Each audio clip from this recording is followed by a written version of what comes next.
Arnaud Demanche est rentré dans ce studio. Bonjour à tous. C'est difficile d'embrayer, difficile de ne pas évoquer Annecy ce matin. Nos pensées accompagnent évidemment les familles. Et heureusement, on peut le dire, la classe politique a été unie pour dénoncer ce drame. Par exemple, Aurore Berger, vous l'avez vu, qui a tout de suite déclaré: être dans l'hémicycle en ce moment sur une bataille de chiffonniers, sur une recevabilité d'amendements, nous paraît être en décalage quand des enfants sont en état d'urgence absolue. Donc voilà, grandissez un peu. Il y a des gens qui sont attaqués. Donc vous pourriez arrêter de râler. Ouais, on va partir à la retraite à 64 ans.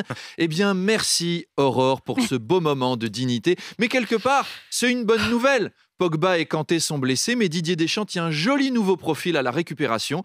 On met Aurore en numéro 6 et l'Euro 2024, Apolline, il est pour nous. C'est sûr. Heureusement, il y a quelques bonnes nouvelles. En ce moment, notamment le pape qui va bien. Vous avez vu, il a été opéré pour une occlusion intestinale.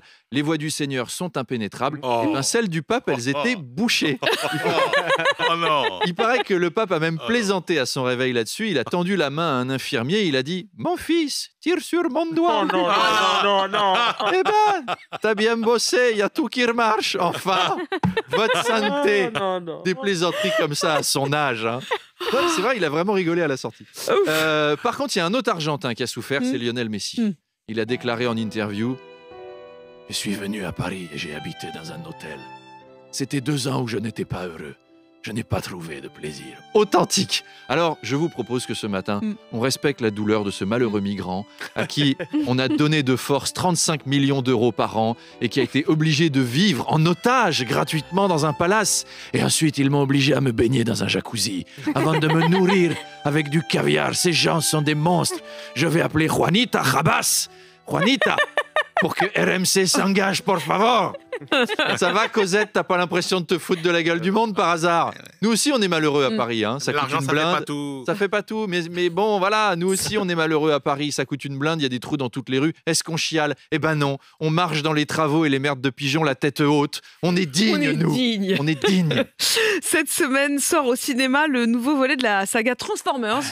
Oh là là, Manu, il attend avec Je sens qu'on va faire impatience. une sortie ensemble. Et il y a la voix de Dorothée. Dorothée dans Rise of the Beast. Dorothée. Voilà. J'adore. Bah oui, c'était la baby. Qui a volé mon cœur. Eh ben, vous avez Dorothée, deuxième langue.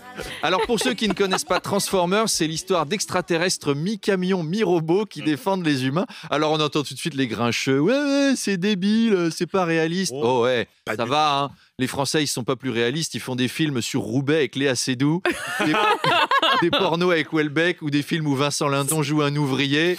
Calmons-nous. Ça se joue. Alors, avant d'être un film, les Transformers, c'était des jouets. Et c'est la grande mode à Hollywood d'adapter des jouets. Il y a eu Super Mario, G.I. Joe, les Lego, Transformers, bientôt Barbie. Moi, quand j'étais petit, je jouais à Dr Maboul. Sachez qu'il y aura le film aussi. Mais ça non. va être un biopic de Didier Raoult. Ah, j'adore. J'ai vu la bande-annonce du film Barbie. Au début, moi, j'ai cru que c'était un biopic de Klaus Barbie. Je me disais, putain, choisir Margot Robbie pour jouer le chef de la Gestapo de Lyon, c'est quand même audacieux. Autant une métisse pour jouer la petite sirène, pourquoi pas, mais une femme habillée en rose pour jouer un nazi, ça va trop loin, le wokisme.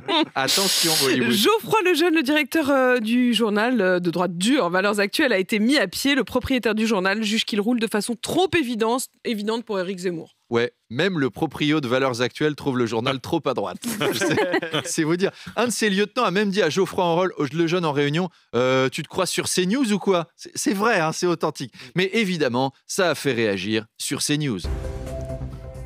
Alerte communisme. Alerte communisme. Geoffroy Lejeune a été mis à pied. On retrouve tout de suite Christine Kelly et ses invités. Et oui, une chasse aux sorcières a lieu à Valeurs Actuelles. Geoffroy Lejeune est accusé de trop aimer Éric Zemmour. Mais peut-on trop aimer Éric Zemmour? Car si c'est un crime de trop aimer, eh bien, je suis coupable. Philippe de Villiers. Effectivement, Christine. Mais on connaît le propriétaire de Valeurs Actuelles.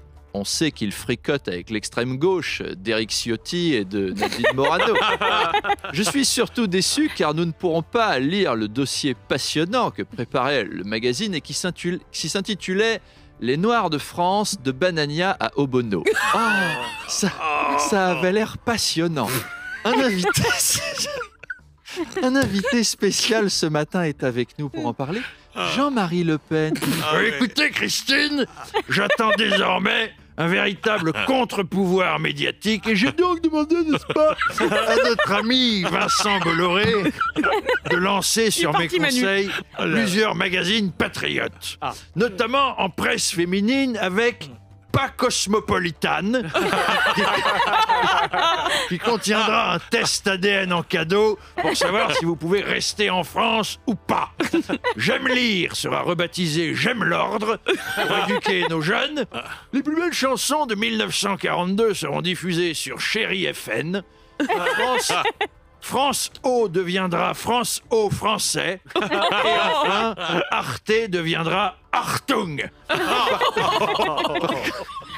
Je crois que notre ami brailleur Philippe Bilger a été contacté. Oui, tout à fait, j'ai été contacté en ce qui me concerne par Miaou Magazine, le journal des petits chats mignons qui m'a proposé sa couverture. Mais je tiens néanmoins à dire que non, je ne suis pas un chat, j'ai juste la voix de Sylvestre dans Pipi et Gros Minet. En tout cas, Philippe, en vous regardant, je me sens très miaou. Tout ça nous donnera au moins une concurrence aux médias de gauche comme Télérama, Libération, Apolline Matin et toute la clique. Allez, bon week-end les petits chats, bon week-end les petits chatons mignons. Bon week-end, Ciao, ciao. On vous retrouve lundi matin à 7h20 et à 8h20. Attention. Bonjour Arnaud. Ce qui fait réagir ce matin, c'est la lutte contre le trafic de drogue et Éric Ciotti qui veut placarder le nom des personnes arrêtées en possession de stupéfiants. Oui, Éric Ciotti veut recourir à ce qu'on appelle le name and shame et on a reçu un message de sa part qui nous dit « Je souhaite effectivement étendre cette mesure du name and shame à la province. Le name and shame. Car l'affichage public des drogués existe, vous le savez, déjà à Paris depuis plus de 100 ans, ce qu'on appelle les colonnes Maurice. » Alors, Benjamin Duhamel, notre éditorialiste surdoué de 19 ans, il est tout jeune, hein, rendez-vous compte, il n'aurait même pas le droit de s'acheter de l'alcool aux États-Unis et il fait des interviews ici, c'est fou. Benjamin nous dit « Effectivement !» Afficher le nom des délinquants en France, ça existe déjà depuis de nombreuses années pour d'autres délits, notamment le détournement de fonds publics. Ça s'appelle les affiches électorales de candidats. Et là où c'est marrant, c'est que c'est pas n'importe quelles affiches électorales, c'est celles des candidats soutenus par le même Éric Ciotti, François Fillon, Nicolas Sarkozy, Patrick Balkany, etc., etc.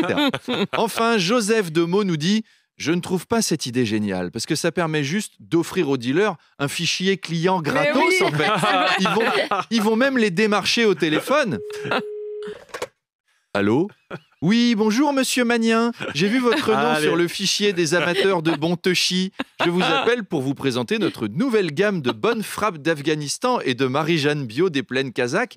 Est-ce que vous seriez intéressé pour venir rouler gratuitement un gros ouinge d'africaine dans nos locaux et découvrir notre dernière collection ? C'est ça que ça va. C'est comme ça que ça va se terminer. C'est ça, des appels pour des doubles fenêtres. Pour des doubles joints. Allez. Du Made in France. Allez, à tout à l'heure, Arnaud Demanche. On se retrouve à 8h20.